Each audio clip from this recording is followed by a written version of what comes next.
मान को इस मामले पे मुकम्मल तौर पर जो वो शक हो चुका है, बल्कि यकीन हो चुका है कि भाई इस गेम के पीछे जो वो आसिया और बतूल ये दोनों मुलविस हो सकती हैं। कैसे जो इतनी तेज़ी के साथ बतूल की शादी ज़रियोन के साथ हो गई इतने बड़े हादसात के बाद भी।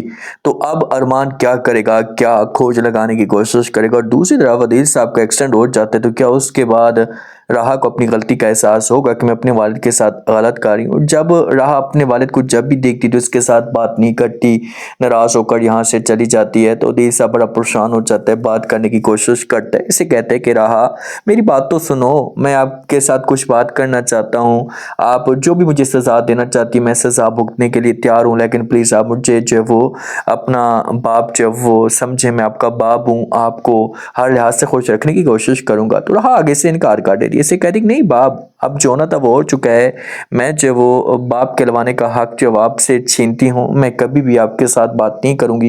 इसलिए ज़बरदस्ती गाड़ी के अंदर बैठती और यहाँ से जो चली जाती है। पीछे से अदील आवाज़ें देता है, समझाने की कोशिश करता है, लेकिन राहा इसकी कोई बात तक नहीं सुनती और ना ही जो इसके साथ किसी किस्म की कोई बात करती है। क्योंकि राहा के साथ जो कुछ भी हो रहा है, राहा ये समझती है कि मेरी माँ की वजह से हुआ है, सब मेरी वालिद की वजह से हुआ है। ठीक है, बीच में मामलात ख़राब हुए हैं, लेकिन राहा को भी इस बारे में सोचना भी चाहिए कि मुश्किल वक्त में आपके साथ तो खड़े हो चुके हैं।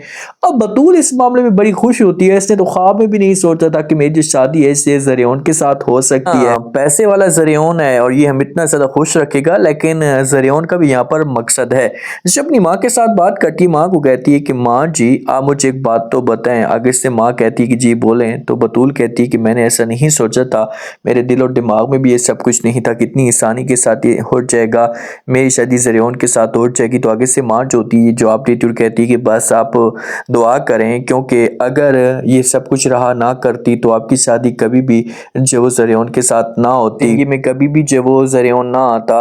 लेकिन अब रहा चली गई है तो उसके बाद फिर आपका जो रास्ता ये साफ़ हुआ है। जब ये दोनों डिस्कस कर रहे होते हैं तो ज़रियोन जो होता है वहाँ पर कुछ ना कुछ इनकी बातें सुन लेता है, लेकिन ज़रियोन का भी अब दिलचस्पी नहीं है बतूल में। वो भी अब कोई मकसद लेकर आया है, जो अपना जो एक मकसद है वो निकालना चाहता है। उसके बाद यही बतूल होगी, बतूल को किक मारकर चली जाएगी। मामू जो होता है ना इसे राहा से बहुत नाराज़ होता है, इसके साथ बात भी नहीं करता। तो आखिरी लम्हे में जब वो आती है, राहा आकर बात करती है, इसके ऑफिस में बैठ जाती है, इसके साथ बात करना शुरू कर देती है और कहती है कि मामू जान मैंने जो वो आपको अपने वालिद का एक मकाम दिया था, मैं सब कुछ समझती थी आपको कि कभी भी मेरे ऊपर मुश्किल हज़ार मुश्किलात आएंगी, लेकिन आप मुझे कभी नहीं छोड़ेंगे। लेकिन ये सब कुछ करके आपने मुझे नाउम्मीद कर दिया। मेरा कसूर क्या था? कम अज़ कम आप मेरे ऊपर यकीन तो करते, मेरी बातों को मानते तो सही कि मैंने ऐसा कुछ भी नहीं किया, लेकिन आपने मेरी बात तक नहीं सुनी। तो मामू जो का वहाँ पर दुख होगा ऐसे, लेकिन जो वो किसी किस्म की कोई बात नहीं करेगा। अब अरमान जो होता है ना सोचता है, सोचने के बाद इसके दिमाग में बातें आना शुरू हो जाती हैं कि यार कोई ना कोई खिचड़ी तो ज़रूर पकी है जिसकी वजह से इतनी तेज़ी के साथ ये सब कुछ हो गया। तो इसी वजह से इसे पहुंच आता है, आकर बात करना शुरू कर देते हैं राहा के मामू के साथ। इसे कहता है कि मैं आपसे एक सवाल करना चाहता हूं चचू जान, आप मुझे एक बात बताएं कि ये सब कुछ जब वो कैसे हो गया? कोई तो है इस चीज़ का बेनिफिटरी है जिसने जो फ़ायदा उठाया है, क्योंकि जब राहा के साथ ये सब कुछ हुआ तो उसके बाद फ़ौरन जब वो बतूल की शादी हो गई है। तो ये अदील बातें गलत सुनते है आदिल और इससे गुस्सा आता है और ये फ़ौरन जो मुंह तोड़ जवाब देते हैं। इसे कहते हैं अपनी बकवास बंद करो, दोबारा जो इससे कि आपने को भी बात नहीं करनी।